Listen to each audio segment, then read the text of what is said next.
you see what I see?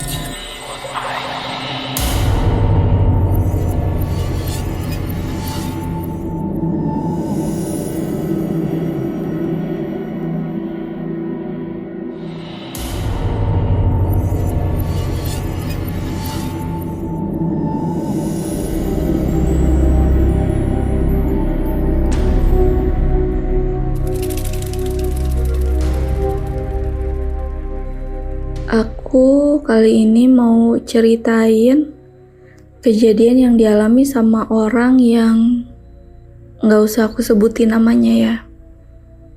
Karena di cerita ini terlalu banyak menyangkut orang, jadi kayak gak enak aja gitu sama yang bersangkutan. Panggil aja namanya Vina. Jadi Vina ini anak dari 4 atau 5 bersaudara, aku lupa tepatnya.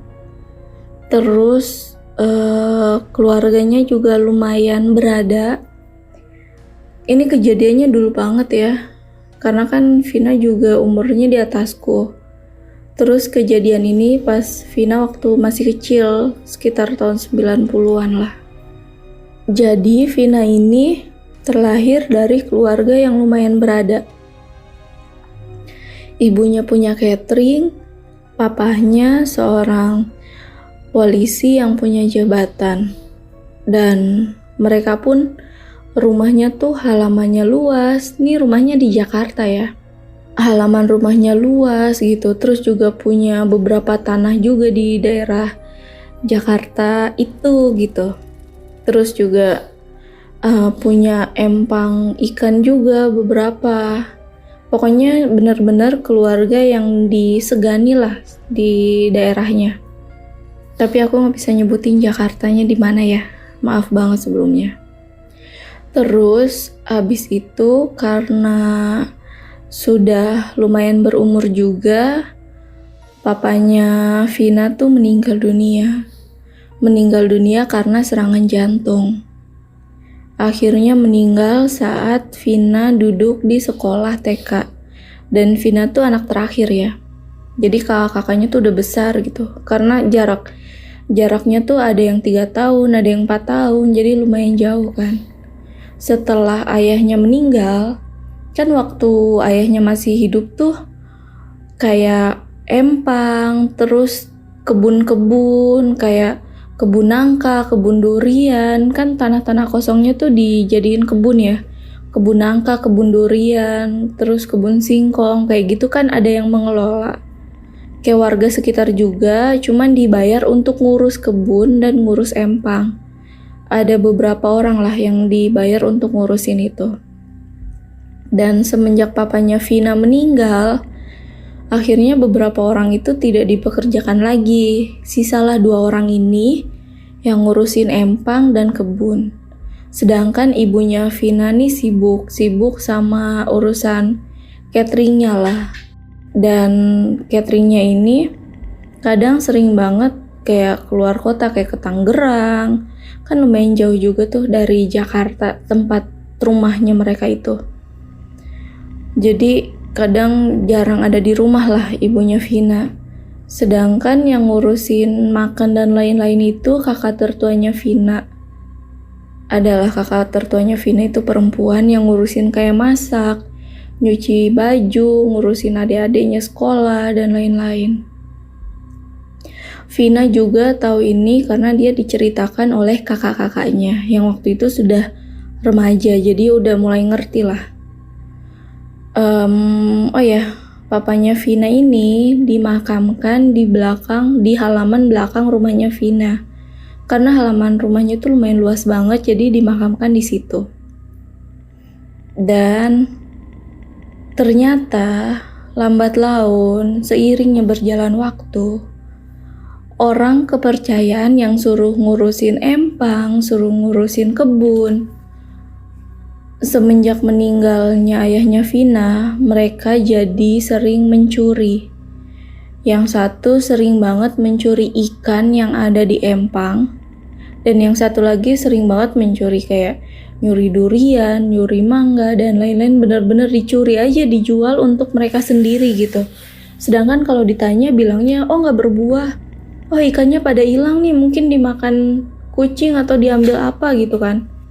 Terus akhirnya lama-kelamaan ketahuan lah kalau ternyata mereka itu mencuri ikan-ikan dan juga mencuri buah-buahan, hasil buah-buahan yang ada di kebun kan. Terus akhirnya mereka dipecat. Akhirnya yang ngelola ya udah Vina dan kakak-kakaknya aja.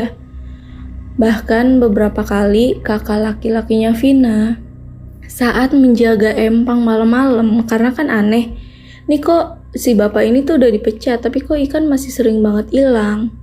Terus pas ditungguin malam-malam, diintip gitu ya, mereka ngeliat ada kuntilanak dari pohon kelapa yang terbang turun gitu ke empang ngambil ikan, naik lagi, turun ke empang ngambil ikan, naik lagi.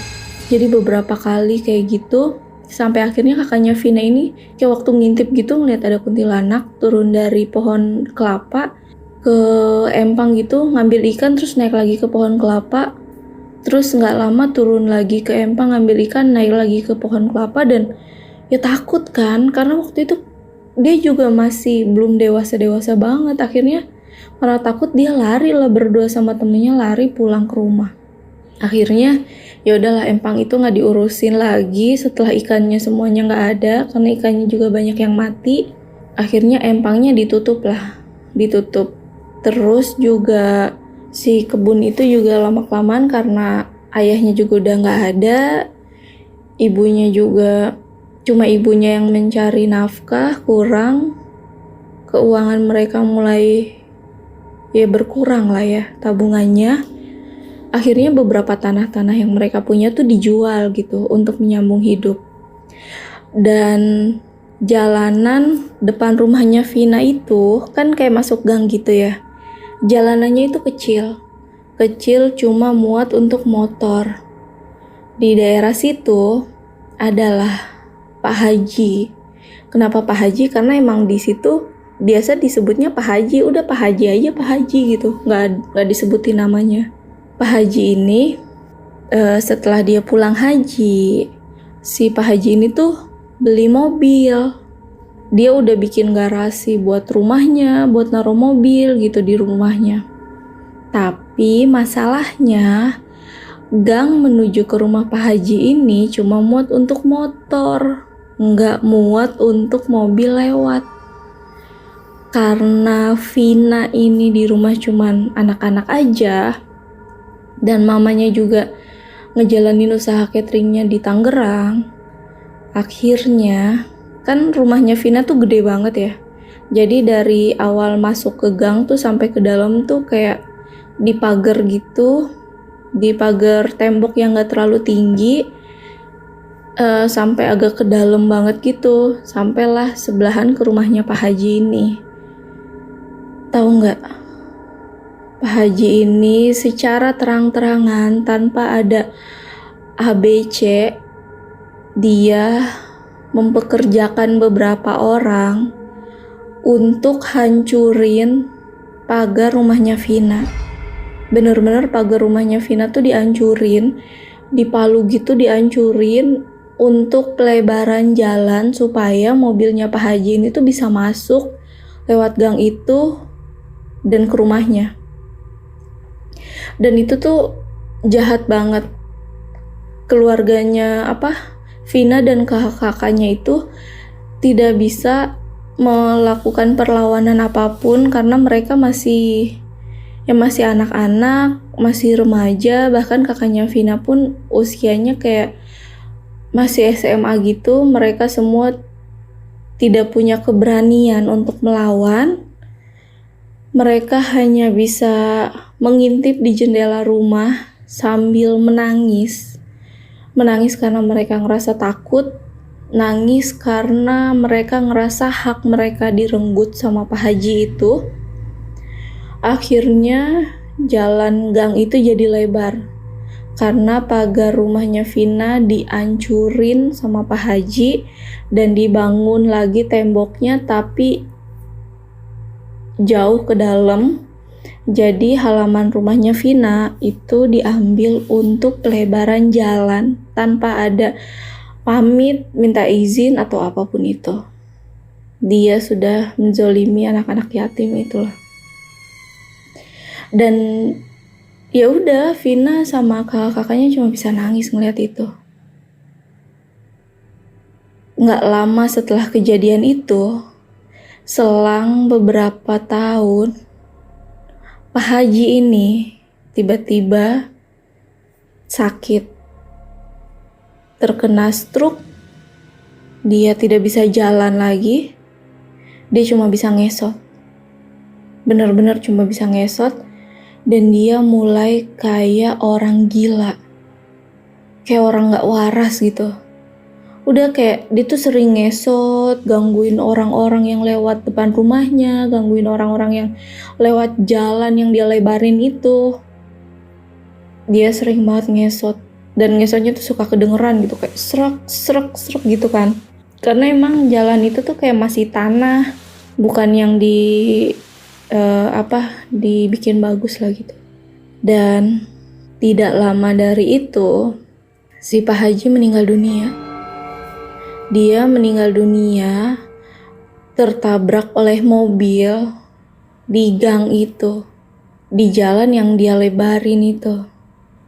Terus setelah kejadian itu, selama beberapa minggu sering banget, kata Vina, mereka ngeliat, bahkan tetangga-tetangganya Vina, para warga pun ngeliat ada sosok seperti Pak Haji itu sambil ngesot dengan keadaan penuh darah, ngesot ngelilingin gang itu.